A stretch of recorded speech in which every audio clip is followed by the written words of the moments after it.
Hello दोस्तों, आज की इस वीडियो में हम बात करने वाले हैं मोह माया वेब सीरीज़ के एपिसोड नंबर 5 के बारे में। दोस्तों, आपका ज़्यादा समय न लेते हुए कहानी की शुरुआत करते हैं। अंकल वैशाली को ऋषि के बारे में बताते हैं। वैशाली को उन बातों का पूरा भरोसा हो चुका था। इधर ऋषि की माँ उसे बोलती है कि तू तो फंसने वाला है। अंकल वैशाली को बोलते हैं कि मेरा बड़ा बेटा आ रहा है, मिकू को पढ़ाई में डिस्टर्ब ना हो, इसलिए हमने उसको कुछ नहीं बताया।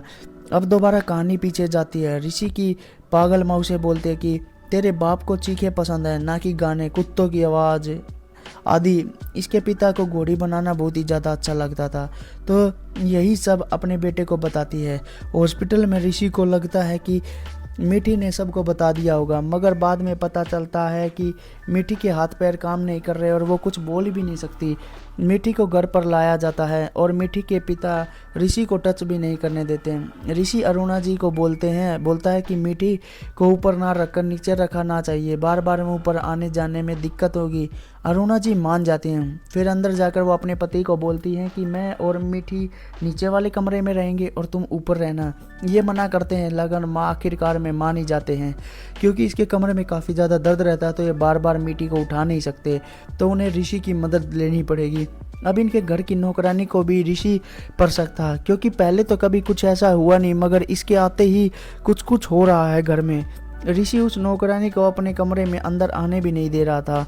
अब सुरंजन ऋषि को बोलता है कि आंटी ने आपको बुलाया। ऋषि जाकर मीठी को स्ट्रेचर से उठाकर बेड पर लेटा दो, और मीठी को बोलता है कि अच्छा हुआ तुम कुछ बोल ही नहीं पा रही हो। जैसे ही मीठी ये सब सुनती है वैसे ही वो चिल्लाने की कोशिश करती है, मगर इसकी माँ को तो इसकी बातें बिल्कुल भी समझ से नहीं आ रही थी। वैशाली ने सुरंजन को बोला था कि आप उसकी कोई आईडी पुलिस स्टेशन में जमा करा दीजिए, पर अंकल ने ऋषि को बोला था आईडी के लिए, मगर उसने कुछ नहीं दिया था, क्योंकि वो बोलता है कि उसके सभी डॉक्यूमेंट्स उसके मामा के घर पर हैं। अंकल जी के सामने उसने अपने मामा जी से बात भी की थी, जो थोड़े दिन बाद ही यहाँ पर आने वाले थे। अब अंकल जी वैशाली को कॉल करके ये सब बताते हैं कि वैशाली दोबारा घर पर आती है, और ऋषि इसको बोलता है कि तुम मिकी की गर्लफ्रेंड हो ना। तो ये सोचती है कि तुम्हें कैसे पता चलता है। बोलता है मैंने तुम्हारी फ़ोटो देखी थी उसके साथ, तुम मिठी को से मिलना चाहती हो ना, जाओ मिल लो। अगर वो तो अंकल से मिलने आई थी, मगर ये बहुत कुछ बोलता है। अब वो अंदर जाकर मिठी से मिलती है। इसकी माँ बोलती है तुम पढ़ाई छोड़कर आने की क्या ज़रूरत थी। इसकी माँ को ये तो शुरू से ही पसंद नहीं थी। अब कहानी फिर से पीछे चली जाती है, जहाँ ऋषि अपनी अरुणा आंटी को फ़ोन कर रहा था, और ऊपर इसकी माँ पैर की रस्सी खोलकर उसे काट रही थी। ऋषि ऊपर आ जाता है और अब बोलता है बड़ी रस्सी चाहिए। अब ये जाकर अपने पिता जी के कमरे में बड़ी रस्सी को ढूंढ रहा था। इसे काफ़ी अजीब सी चीज़ें मिली, जैसे मास्क, फेंटर, जिसको पहनकर वो एंजॉय करता था।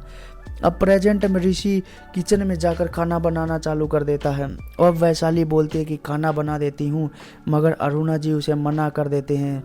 ऋषि की माँ उसे कुछ ना कुछ बोलती रहती थी। अब ऋषि बड़ी रस्सी लेकर इन्हें फिर से बांध देता है, और ये इसको बोलती है कि अब तो मैं तेरे को पूरी बंध चुकी हूँ, कम से कम मेरे हाथ को की रस्सी तो खोल दे। तो ये मना कर देता है, तुम फिर से कुछ ना कुछ करने की कोशिश करोगी। ये बोलती है तू भी अपने बाप की तरह ही है। और फिर यह ऋषि के दिमाग में कुछ ना कुछ चलता है, और ये हाथ की रस्सी खोल देता है। अब यहाँ अरुणा ऋषि को ढूंढते ही है, मगर ऋषि किचन में होता है। तो अरुणा किचन में आती है और देखती है कि ऋषि ने तो पूरे घर का खाना बना लिया था। तो ये बोलती है कि किससे सीखा। थोड़ी खुशी हो गई थी और बोलती है किससे सीखा ये सब। और कहानी फिर से पीछे चली जाती है, जहाँ पर ऋषि मोबाइल को हाथ में लेकर किचन में यहाँ वहाँ घूम रहा था, और अरुणा आंटी से बातें कर रहा था। बोलता है मुझे खाना बनाना है, मैंने मम्मी को देखा था खाना बनाते हुए। ऊपर इसकी माँ कांच से अपनी नसें को काट लेती है। प्रेजेंट टाइम में किचन में ही ऋषि को कुछ होने लगता है, क्योंकि इससे उसकी माँ दिखाई दे रही थी। अरुणा जी बोलती है क्या हुआ, तुम्हें जाओ तुम आराम करो, तुम्हें काफ़ी देर हो गई किचन में खड़े हुए।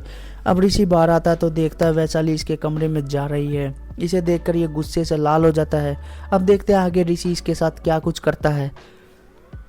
इस एपिसोड की यहीं पर समाप्ति हो जाती है और इसी एपिसोड के साथ इसके सीजन 1 के भी समाप्ति यहीं पर हो जाती है। तो दोस्तों आपको वीडियो कैसी लगी कमेंट बॉक्स में कमेंट करके ज़रूर बताएं। अगर आपको हमारी वीडियो अच्छी लगी तो इसे लाइक करें, शेयर करें और चैनल पर पहली बार आए तो चैनल को सब्सक्राइब करें, साथ में बेल आइकन को प्रेस जरूर करें ताकि आपको नई वीडियो का नोटिफिकेशन मिल सके। मिलते हैं अपनी नेक्स्ट वीडियो में एक और नई वेब सीरीज़ की रिव्यू के साथ। तब तक के लिए tata, goodbye, see you, take care, bye bye दोस्तों।